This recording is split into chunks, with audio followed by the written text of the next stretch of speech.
Welcome to Break Through the Ordinary podcast. Are you ready to be committed to your future self? If you are, sibling duo Mark and Claudine Tremonti will take you on a journey of self-discovery to unlock your highest potential. Through impactful conversations with entrepreneurs, thought leaders, coaches, and healers, we're here to share practical tools and strategies to generate the life you've envisioned. New episodes drop every Monday. And we have an amazing guest today, Shawn Clark, who is president of the Atlanta Challenge, LLC, an Atlanta-based training and coaching enterprise where he develops and facilitates cutting-edge workshops and effective coaching for teams and leaders. Shawn has been involved in team training and executive coaching for 25 years and established Atlanta Challenge 17 years ago.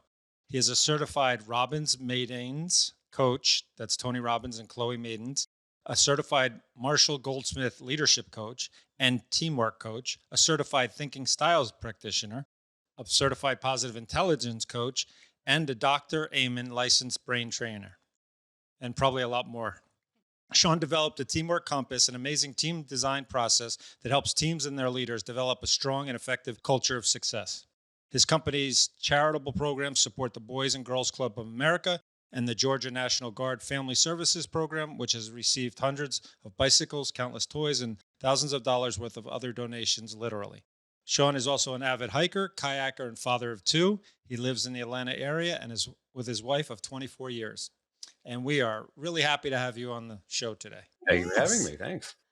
Hi, Shawn. Good morning. It is a pleasure. Very much a pleasure. Thanks for having me. Can you share with our listeners your journey of becoming a coach, into what you stepped into?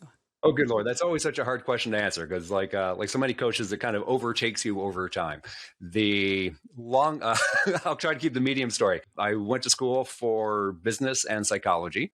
And at the time, what you do with a business and psychology background is you go into advertising. So I was in advertising, specifically advertising sales for a while. And from that became a trainer for the other sales teams there. And as I tell the story, one day I knocked on the door of the local Tony Robbins office. And as I tell the story, they were better salespeople than I was because they didn't buy an ad, but I bought a seminar. And so I went to one of their seminars and then went to a couple more and started showing up so much they had me start covering for their facilitators when they weren't around, and eventually became the facilitator for that office. And that was mid-90s, right when coaching was starting to become a thing. So I was there when Coach University with Tom Leonard and all those things were just starting to happen. So I was right there at the beginning of it. And that was a good home for me. So just leaning into that. And I specifically focus on teams and leaders because at work, people don't get that much support. You know, it's like if you're a superstar, you get a lot of support. If you really struggle, there's a lot of support. But there's a whole bunch of folks in the middle who are just like, they're doing okay, but not great. And there's not really anything there to help them out. We spend more time at work than we do anywhere else. And it always felt like a good place to help a lot of people. And if people are less miserable at work, they're a whole lot easier to live with at home. So, so we've kind of leaned into that space. And so been doing that, like I said, since the mid 90s and became Atlanta Challenge in the early 2000s. And the last 17 years, we've worked with over 3,000 teams and tens of thousands of folks. Wow.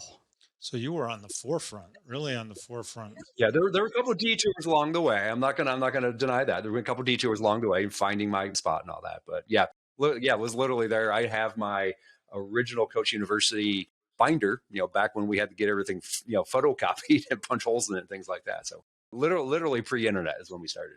Yeah, and that's really pre-ICF. Yes. I mean, International Coaching Federation, right? Tom was like instrumental in creating a lot of the competencies that we even know around the field of coaching now. I had no idea that you were there in the beginning. I'm one of those grains of sand in the bottom of that sandcastle, yes. Yeah. But so you're in leadership development and coaching, right? What are some of the principles that guide this type of coaching? And can you explain it? Sure. So I saw a great stat the other day that something like about 70% of people in leadership positions were never trained on how to be a leader. They're good at their job, they get promoted, and then maybe they become a supervisor, and then maybe a manager, and then a leader. They're trained at the technical skills, but they're never actually trained how to be a leader. So, and maybe they pick up a couple of workshops through HR, or they watch some YouTube videos or something like that. No one's really teaching these folks how to do it most of the time. So a lot of it is helping them understand what their strengths really are. So they're leading genuinely. A lot of people think there's this checklist of how to be the perfect leader, and I have to be those things. And they end up getting themselves in trouble because they're pretending to be something that they're not.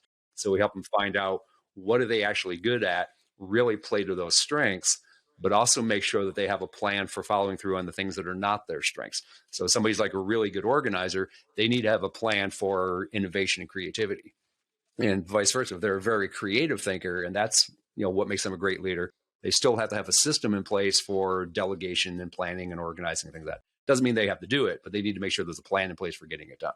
So I'm a big fan of outsourcing. So play to your strengths and outsource the things that aren't. Makes so much sense. And it really, I mean, this is good just for anything in life, actually, but go ahead. For leadership, for sure, leadership. Well, can I follow up on that? You said, like, as an example, if you're really great at organizing, and so then maybe you need to track, I think you said innovating, right? What would be an example of innovating, and when you use it in that context, just so I can follow you? Sure. So I'm going to lean heavily on the thinking styles here for a minute. So I've been certified in something called HBDI. It stands for the Herman Brain Dominance Instrument. It's one of the original thinking styles assessments, and I'm a little bit biased because that's what I'm trained in. But it has some of the most research behind it and some of the most practical application. That's why I love that one. But in that model, if you look at kind of like the four primary regions of the brain for thinking, you got the analyzing, the creating, the organizing, and the socializing part. If somebody's really strong in one area, like organizing in details and delegating and all that, the creative side is going to be a little bit tougher for them. But that doesn't mean they can't do it. It just means a little bit less comfortable. So it's actually like, steps and questions and processes they can go through to make sure they do those things, and network with somebody who does have that natural strength. So that's the trick is, like, okay, I'm good at this. I'm not good at that. Here's the checklist to make sure I'm following through on it. And let me partner with somebody who is naturally good in that area to kick around the ideas and really make sure it's a well-rounded approach. It's wildly impactful. It runs very, very deep, but it's so simple. I was with a group like 2 days ago. We had like 100 people in the room. He said, we're going to explain your entire life in these 4 little buttons.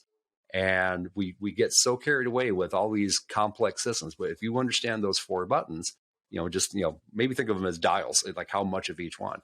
Infinite number of combinations, but still just those 4 basic dials to come back to. If you go back to like 12,000-year-old yoga, they're talking about those same 4 dials. So it's real foundational stuff to how humans are wired. I'll talk about that for 2 weeks if you get me going. So. Yeah, but I like the idea when you said genuine, because you're saying there's a vulnerability in it, saying, look, I'm great at this. I need help in this area. And for leaders to do that instead of making like they're all everything, gods, it's Right. And the only person they're kidding is themselves. Everybody around them knows what their strengths are. You think about it, the people you work with, you know what they're good at and you know what they're not good at. And a lot of people are like, well, I don't want to tell anybody what I'm not good at. I tell them everybody else already knows.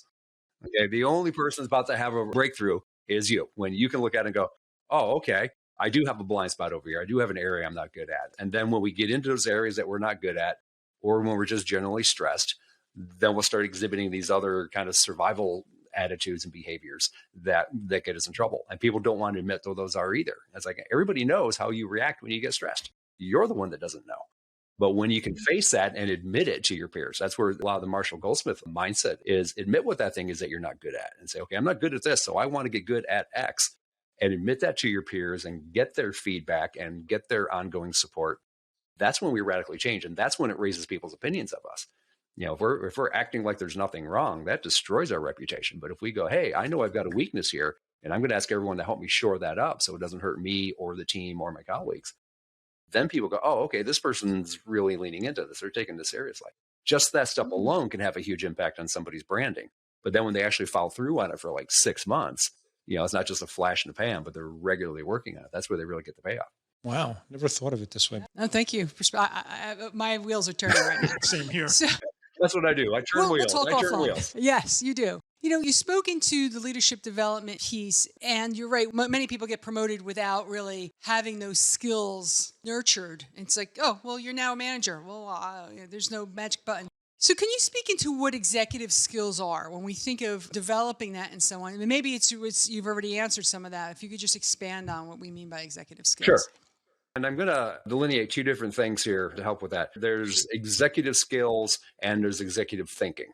So executive skills are things like being organized, prioritizing, being able to set goals, all of those nuts and bolts things.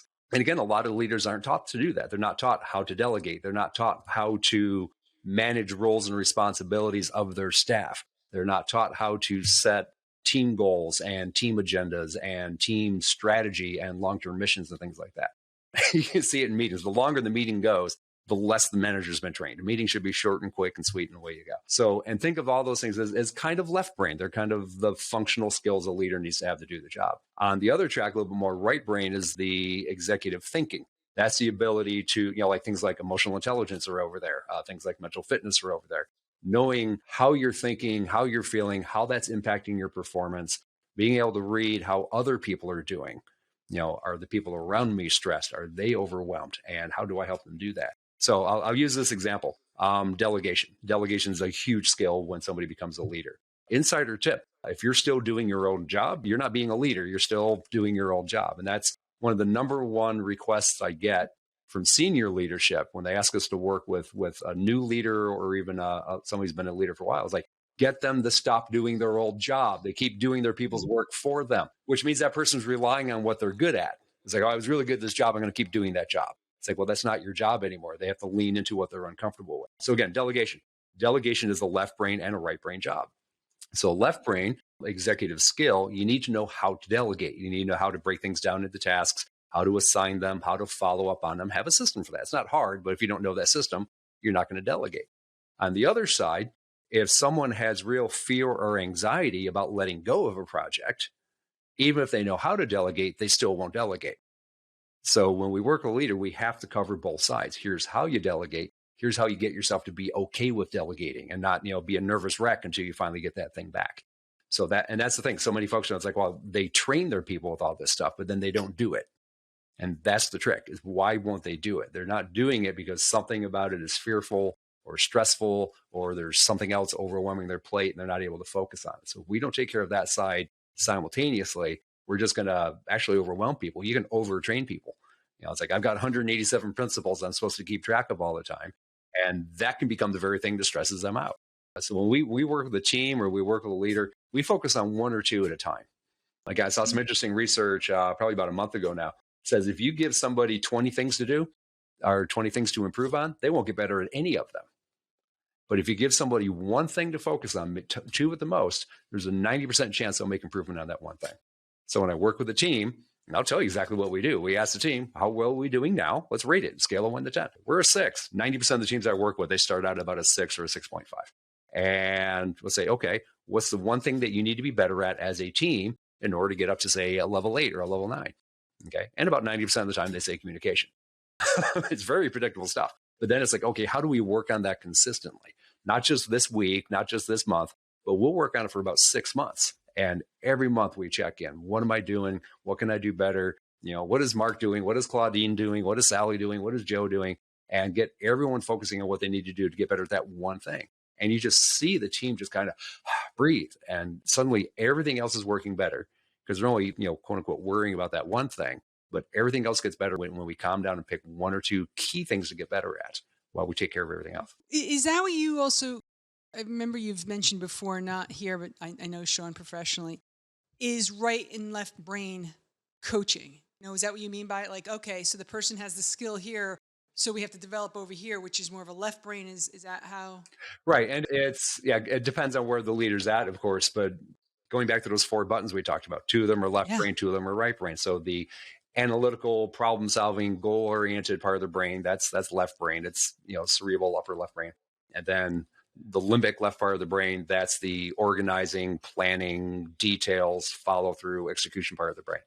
On the right side of the brain, up cerebral, you've got strategy, you've got innovation, you've got creativity, you've got patterns, all that great stuff. And then lower right, so right brain, limbic, is the kind of social, emotional, interpersonal part of the brain. And everyone has all 4. We just all have one area that we're most comfortable with, and then second, third, and fourth. Again, everyone has them, it's just different ratios and different levels of intensity. Some people are like super strong in one area, really low in the others. Most people are strong in one, pretty close in the second, and then third and fourth are a little bit more distant. And every combination of those is okay. I've seen successful and effective leaders with every possible combination. But if they're successful, it's because they know which areas they're strong in, and they know which areas they're not as strong in, and they have systems for making sure they don't, ignore those. Like me, I'm hyper yellow. I'm off the chart in the creative area. So organization and planning and details is my weakness. So several years ago, I discovered these people called accountants, And you can go to them once a year, like usually like, early April. I've gotten better. I go February now. You can go to them, take a box of living pain and a blank check, and they will make that problem go away. And when I realized that that wasn't just a good idea, that it was actually a brilliant idea, that it's, I spend my time doing what I'm good at. And the things I'm not good at, I hire people who love it and are good at it. And the return on that, the year I discovered that, this is 2004, the year I really leaned into that. Because I used to beat myself up. I was like, why can't I be more organized? Why can't I be more disciplined? I'd tear myself apart. It's like, oh, because I can't. I'm not built that way. I can get a little bit better at it, or I can really embrace that part of my brain that is my strength and then outsource the other stuff. And the year I discovered that and really leaned into that and stopped beating myself up for what I wasn't, I can show you the paperwork. I literally tripled my income in that year just by realizing that I'm better off investing my time in my strengths and outsourcing others, because I wanted to be cheap. I'll do my own taxes. I can make myself do it. I'll knuckle down and do it. And it was always a disaster. It's just like, I get a good accountant. It's like, wow, you've overpaid your taxes by $10,000. It's like, well, that was worth $500 to find out. Any day of the week, I don't change my own oil. I don't grow my own food. It's, we do what we're good at and we outsource the rest. And that's one of those core principles that we really help leaders understand. And the same thing when they're leading their team. Where do each of your people shine, and how do you help them shine in their area and not assign them to a job that's going to crush them? And if the job is going to crush them, help them find someplace else. It's interesting because we've spoken about this in the last couple of weeks about a lot of the teaching is try and better what you're not good at, or you should be good at this. Very clear. It's not your strength. So why are you trying to make something you're not? If you're not a promoter, you're not a promoter. And I just love hearing it from you because it makes sense to me, because I've always been trying to fit some kind of box. I know we all try and fit, and it's like, why do that? So how do you mentor your clients into owning their strengths and recognizing the strengths in others? So, we start with a really good assessment and actually get metrics on this. Here's your preference level for each of these areas. And again, preference doesn't mean incapability. Okay. I am perfectly capable of planning and organizing and detail work and time management, all that stuff. It exhausts me. And it just, for me, it just sucks the life out of me. Some people, they love that stuff, but you hand them a whiteboard and some markers and they break out in hives. So going through that assessment part first of like, here's how you're put together. And every time, I can't even count how many of those I've done in the last 17 years. Every time I've shown somebody their brain, no one has ever looked at it and goes, well, that doesn't sound like me at all, Shawn. Every time they look at it, they're like, yep, that's me. And they see it and they recognize it. And so then it's like, okay, where is this working for you? It's like, oh, well, I'm an engineer and I've got this very, cerebral brain map. So yeah, that makes sense. That's okay. Where is this not working for you? It's like, well, in that social category, I scored really low, and that makes sense. I go to parties and I hate it. It's living hell for me. My wife plans all the parties and has all the friends, and I just stand in the corner, by the snack bar and wait for it to be over. And then I just tell them, it's like, that's okay. That's the hard part for a lot of folks, is accepting the fact it's okay. You don't have to be, Superman in every category. I think we, have trained people to be neurotic. And the people that do have fairly square profiles, they've got an even mix of all of them. I call it the jack of all trades, master of none. So they've got general awareness of all those strengths, but they can't go very deep in any one of them. So they can be good orchestrators, but then they have to hire specialists in each of those areas who really can go deep. So showing them where it's working for them and where it's always worked for them. Because people almost naturally end up in positions that match their thinking. If what you do matches your brain 75 or 80% of the time, you're going to be a pretty happy camper. And the farther apart those two things get, the more you're going to struggle. So if like only 25% of your day is in your zone and 75% of the day you're making yourself do things, you're going to burn out and probably get fired. People can't stay there for very long. So people generally over time end up in the right bucket, but usually accidentally rather than intentionally. And when they see it intentionally, they can get there so much faster, maximize it, and not have as many accidents.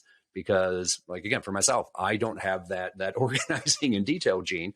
But knowing that, I set myself up for success by making sure I've got somebody on it right out of the gate.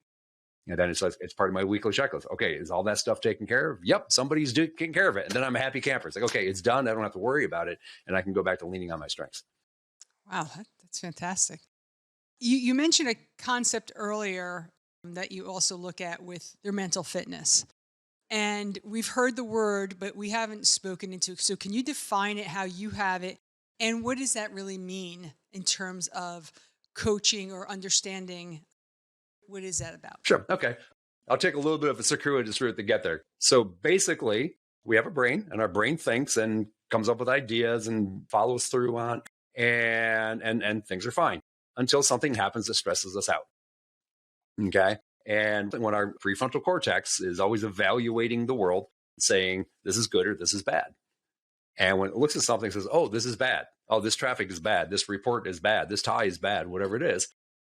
A little thing called our amygdala lives in the back of our skull, around near the reptilian brain. I won't go too far into the biology of it. But the amygdala is there to save our lives in case of a dangerous situation, like lions and tigers and bears and snakes and spiders. And when it sees something bad, it shuts down our prefrontal cortex and says, run like hell. And that's its job, the whole fight or flight, freeze or fawn response. And it's designed to override our thinking so that we can respond quickly. Okay. So if you see a grizzly bear, you don't want to go, let me think about the bear. What kind of bear is that? I wonder what we don't want to take the time to process. We need to get out of the way. So it's a great thing. A lot of people make it sound like the survivor brain is a bad thing. It's there to save our lives. The problem is we get a quarterly report or something like that we're not as happy with. We go, well, those numbers are bad. The amygdala, God bless it, is there to save our lives, but is dumb as a rock. Okay. It hears the word bad and says, oh, bad means something's trying to eat me. I'm about to die. And it fires up the adrenaline and it fires up the cortisol until we can get away. All right. Now, in the wild, if you see a bear and your body goes, okay, I either got to kill the bear or I got to run away from the bear. But either way, that scenario is over in 5 minutes. Either you got away from the bear or you didn't. But either way, it's done in 5 minutes. But when a quarterly report is bad and we have to fix it, it's 3 months until we know if it's good or not. And that constant cortisol and constant adrenaline thing is always suppressing our intellect a little bit, keeping our heart rate up a little bit, literally shortens our lifespan. It actually reduces the telomeres in our cells that tell us how long we're going to live, yada, yada. So mental fitness is the ability to notice when we're hijacked, to notice when our amygdala has said, hey, this is a threat. Just to be able to see that happening, to take a break, to calm our brain down, to get it out of survival mode and back into rational mode, or what I call leadership mind or leadership presence, and then have a positive, proactive way to deal with the situation so we can feel good while we're working on the solution. And then the positive result is really just the icing on the cake. Most people are holding their brains hostage. I'm not going to let myself be happy until I make things great. Well, then you'll never make things great because then you're miserable and you're never performing at your best. It's like, you look at key athletes. I better win this race or I'm going to kick my ass. No, they get themselves in a positive frame so they can deliver their best. So mental fitness is being able to catch ourselves being hijacked, knowing how to calm ourselves down, reset ourselves, and then proactively pursue a more positive course. And if we know what our strengths are, we know which muscles to use in order to get there. And we know what other areas we need to recruit other people's help in when we're taking that path. So that's where the two dovetail together. And if I'm highly creative and I'm spending all day long doing administrative stuff, that will create a survival mindset in me, even though nothing in the environment actually seems stressful. And that's where the crazy making happens. It's like, why do I feel horrible when there's not actually anything wrong?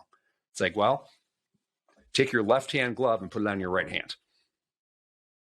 That's what it's like, oh my God, this is horrible. And it'll be very distracting and very upsetting. And people will do this to themselves for years before they realize that, oh, I am forcing my square peg into a round hole and it's just making me miserable. And I'm beating myself up thinking I should be good at this thing. It's like, if you're not, you're not. Move on. Granting people that awareness and then that peace and then a plan for, okay, how do we get you out of this? People watching, don't just quit your job and go, honey, I can't do it anymore and run out the door. It's, figure out what that better location is and then have a solid plan for getting there quickly, but in a good way. I know mental fitness. I have to tell you, that was one of the better answers I've heard defining mental fitness that I can relate to. So I want to thank you for that. And I think it does go into what you had said before about the 4 styles of thinking, though there may be a different way we look at it through mental fitness.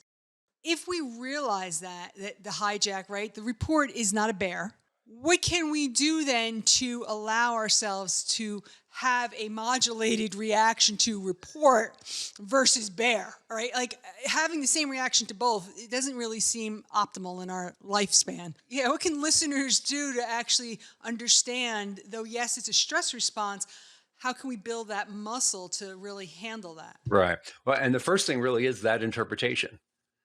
So the more we train, all of this is the training effect. Way back in Tony Robbins' days, we talked about this, how the more often you connect a perception to a thought, your brain literally builds strands that connect those two. I mean, you can physically see these things. If you see something and go, that's bad, I see it and I think it's bad, I see it and I think it's bad. Every time I see it, I automatically think it's bad. And eventually we'd be like, we just can't help it. Because our brains are very lazy. They're trying to be as efficient as possible at all times. So it looks for shortcuts every chance it gets. So breaking those shortcuts takes some effort that the brain doesn't want to do.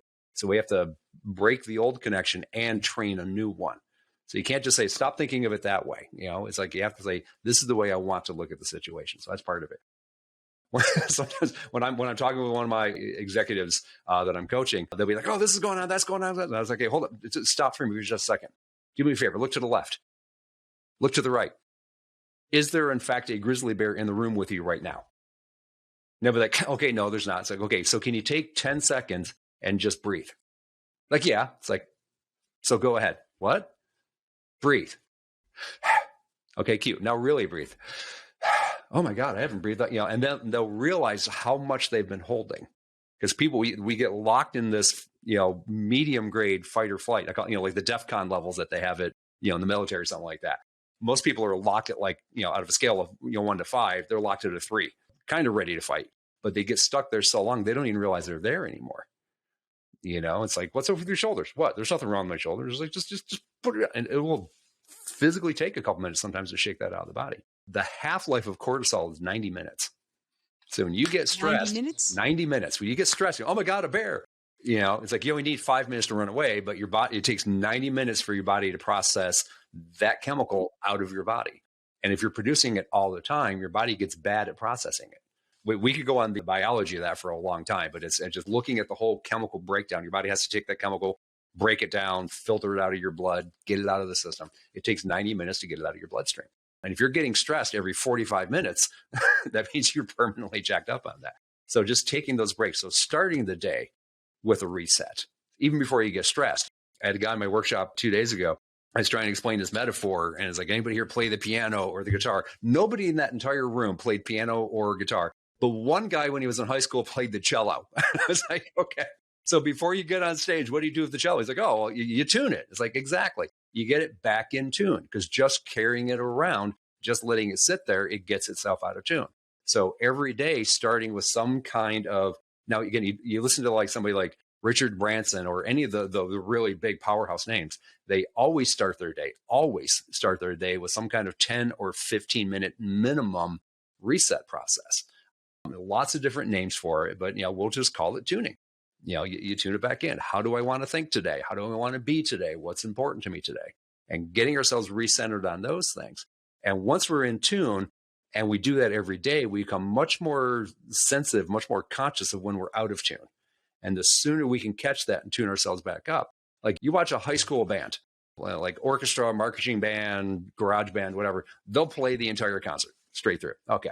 You watch a professional orchestra, they play a song, and in between the song, ting, ting, ting, ting, and they're retuning. They're that sensitive to it.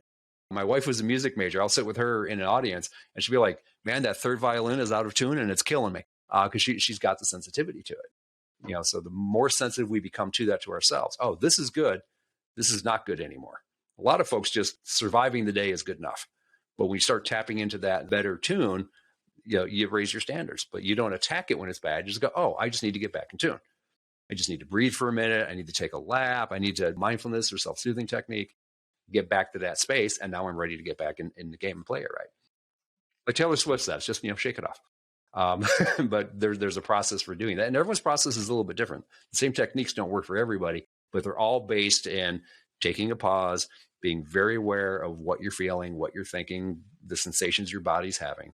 Because when we're stressed, I call that the monkey mind. It's reacting to the situation. It drives up the chatter. It gets that adrenaline and cortisol thing going. But when we can be aware of that and dial it back, reset ourselves, and we're back in the game. I may have over-answered that question, but if you need a shorter answer, no, but not at all. That morning tune is definitely, without that, I would not be the same person. But I wanted to go back earlier when we were on mental fitness. I thought, wow, this is a great challenge, because you said when we're putting energy into something that's not who we are or not in our, our four quadrants. So I thought that would be a great challenge for our participants, our listeners, to really look at where are they doing stuff that's not in their quadrant, to start taking a look. It's a simple step, but it's start taking a look at start with one thing that you're living outside your quadrant. You know you're not good at it. You know you don't. Take a real assessment of yourself. All right. Yeah. One exercise there's about 12 things I could tell them to do. One would be just mapping out your time. Take a look at an average day or an average week. Just make a little box and say, here's what I enjoy doing. Here's what I don't enjoy doing. Here's what I need to do on the side. And here's what I don't need to do. And then just write down each of those boxes, the things that you do to qualify for that. It's like, oh, I like doing these things and I'm supposed to be doing. I like doing these things. I'm not really supposed to be doing that. That would be Facebook and, Netflix and things like that. Nothing against those companies officially, just the time spent there. And then there's things I have to do, but they don't really fit me well. Like, so for me, paperwork and, administrative things. And then there's things I don't like to do and they're not terribly important. Usually people don't have a lot in that category. They're pretty good at avoiding those. But sometimes there's things that we're supposed to do or think we have to do that we need to reevaluate or ideally outsource. And just doing a general map like that, and then looking at what kind of percentage of time is going in each of those zones. 70% of our time should be in that important and in our zone quadrant. And the farther away from that we get, the more we're going to get worn out, the more we're going to get drained, the more it's going to burn us, and the more it's going to stress us and do two things. It will either start that stress cycle or it will keep us locked into that stress cycle. So even if you'll just do that, sit down, take half an hour and map that out. What's working for me, that's important. Because again, we have things that we love to do that aren't necessarily important. And it's okay to have hobbies and escapes and things like that. But if it's too much of your time, then in the back of your mind, you always know you're not really doing what you should be doing. So what you should be doing and enjoy, that's the sweet spot. Thank you. So time mapping, map out what's working, not working, or what I do enjoy, what I don't enjoy. You also had mentioned to us pre-show that you also have an assessment that if someone wanted to take, they could find it on your website. Would that also assist them in something like this? That one's more on the mental fitness side. But yeah, as far as when we get stressed, so we get stressed out, our brain goes, oh, I need to go into survivor mode. I can't hit my boss with a stick. I can't run out of the meeting. So I need to find some other coping strategy to deal with this threat. Sounds like a good idea. Probably, generally speaking. Yeah. Now, some people do like play dead at meetings, and they'll just never say anything. Some people they will still fight at the meeting. They'll become very aggressive, either in style or they'll become aggressive with information or something like that. Some folks will fawn, so they'll start, brown nosing or complimenting or going with the flow, saying whatever the folks want to hear. So our brain still has those strategies, but then it hijacks our strengths and finds like some kind of, halfway between using our strengths and survival mode. And there's a bunch of those different styles. We do have a little quiz that kind of helps you map out which one it is. And we all do them. We all do all of them, but we all have one or two or three that are kind of our go-to stress pattern. Again, I call those the monkey minds. And again, it's based on yogic traditions of the chattering monkey. You've got the Buddha image there behind you. So it's very old stuff, but also the modern technology backs it up. So it's amazing stuff. But once we know that, we can spot it. And again, everybody around us already knows. They may not know the name for it or the specific lineage of it, but they recognize the pattern. It's like, yeah, whenever you get upset, you clam up. Or whenever you get upset, you try to tell everybody how wrong they are and how right you are to get them to comply. All of it is emotional extortion. If I can get you to feel bad enough, you'll do what I want. If I can get myself to feel bad enough, I can get myself to do what I want. If I can get the universe to feel bad, the universe will do what I want. You see people are just like mad at life. It's like, why are you being mad at life? Because they're hoping to shame life into being what they wish it was. How's that working out for you? But so therefore what it does ultimately is it ends up creating the opposite of what we want. If we treat people harshly to get them to behave, they ignore us even more. If we beat ourselves up to get ourselves to behave, now we're always in stress mode, which lowers our performance, which creates more of what we wanted to change, not less. So short term, we might be able to get people to hop to it. Short term, I might get myself to go to the gym this one time. But now every time I think of going to the gym, I'm thinking of pain and suffering, not, living in joy and enjoying the moment and where I'm going. It becomes a very undermining kind of way to go. So yeah, on our website, atlantachallenge.com/max, we have a whole page about the mental fitness stuff. And there's a quiz you can take to find out which of those monkey minds. It's all free. A little quiz will tell you like which of the monkey minds is most dominant for you. A little short PDF with at least an overview of this process of how do you catch them? How do you flip them? How do you make sure that you're moving forward in a positive way? Well, that's great. That'll be in the show notes. Great. I just want to confirm that was at atlantachallenge.com/max. Is that what you're saying? Yep, MAX? MAX. Yes. If you go on our website, we've got this. I'll see if I can get them here in my backdrop. That's Max. And Max is a caricature for the monkey mind.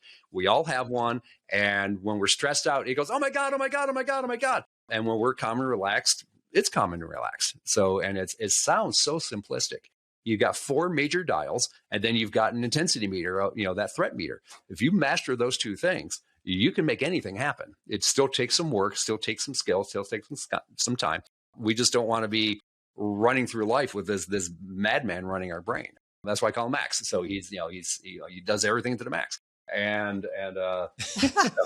But it's just a fun way. So when we catch it, we don't want to catch those moments in our brain and then beat ourselves up. We don't want to judge ourselves. We don't want to criticize ourselves because that just triggers us again. So we came up with the idea of Max because let's have a little bit of fun with this. Because if we can laugh at it even a little bit, okay, our amygdala goes, oh, we're laughing. So apparently we're not going to die right now. We start dialing down a bit. Okay. Look to the left. No bears. No bears. I can take 10 seconds and breathe. I can feel my fingertips. I can go for a quick walk. And our amygdala goes, oh, okay, there's not really a bear here. The amygdala goes crazy when we're thinking about problems from the past or we're projecting problems in the future. It's almost never in the moment. If there's actually a bear there, yes, lose your mind, poop your pants, run like hell. That's what you're supposed to do. But if there's not a bear, take a second and get back in the moment. And right now is the only thing I can fix. Right now is the only place I can take action. So if I can get back to right now, I can be effective. And when you hear things like executive presence, when you describe executive presence, they're always describing mindfulness.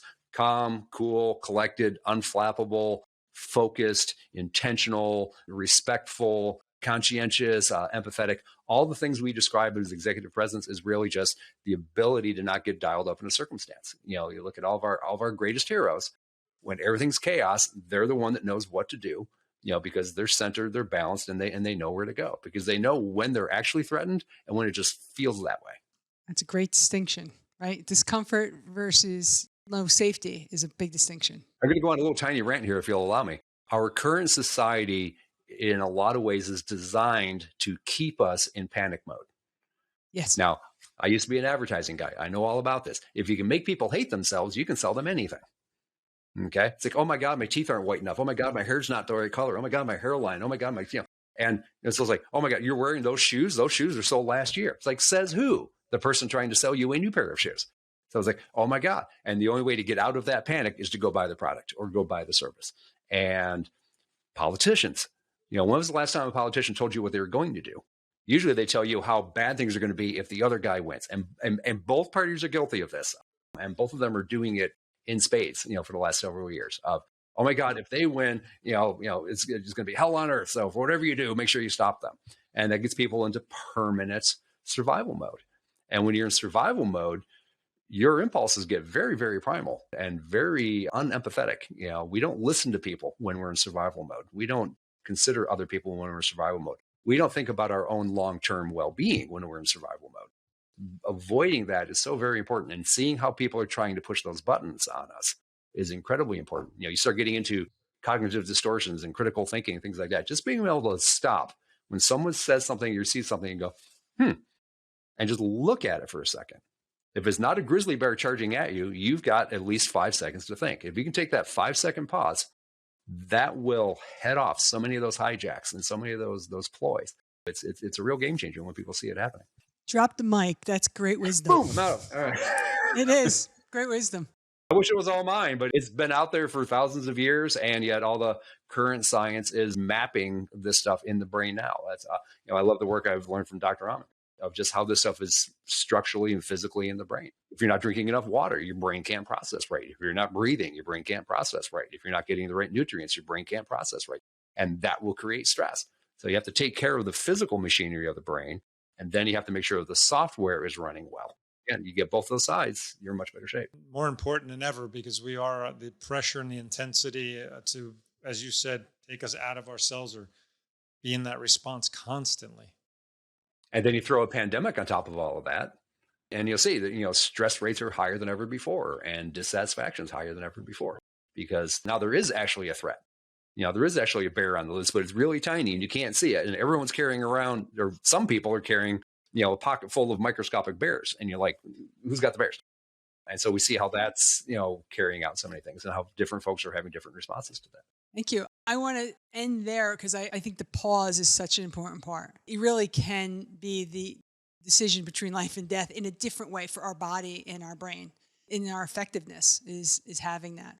And I'll be honest, I get hijacked and I lose the whole idea that there's even a second, never mind 5. I talk about this stuff all day long, and Max still comes and takes over my brain several times a day. What we're talking about is doing it less often and less intensely and getting back on a good path a little bit quicker. That's it. No one's ever going to get 100% on this. Buddha, the Dalai Lama, Christ, anybody, no one's ever had it at 100%, but we're shooting for around 75, 80%. Catch them quick, flip them quicker. That's the whole game. Right. Thank you, Shawn. What we'd like to do is transition from this wisdom into a little bit more about you personally. So this is going to be quick fire questions. We'll ask you them really, and just give us a sentence answer. Let me get my stress monkey on the screen here, so I'm Okay, there you go. Max is with us. All right, I'm ready to lose my mind. Easy, Max. Breathe, Max. Breathe. Who is or was the person who most influenced you in creating who you are now, and why? Boy, I'm trying to narrow that down. It's so hard. I guess I have to give props. The original switch flipper would probably be Tony Robbins. Again, I used to work in Tony Robbins' office back in the late 80s, early 90s. I was out, being a sales guy and stuff like that. So I was like listening to the different tapes and things like that. And I would stop and pick up a few new tapes every couple of weeks. Back in the days when we all had cassettes before we had, satellites in our cars and all that. You had to buy these little things called cassettes and stick them in your car and hope for the best. And and just listening to some of those basics of you can actually train this stuff.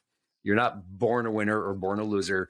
You're born with experiences and a certain amount of biology, but you can train those things. And no matter what you're stuck with, you can always train those things to be better. And I think that was like the original mechanics of that I heard. I'd heard lots of other great speakers, very motivational, inspiring, but very short on how to.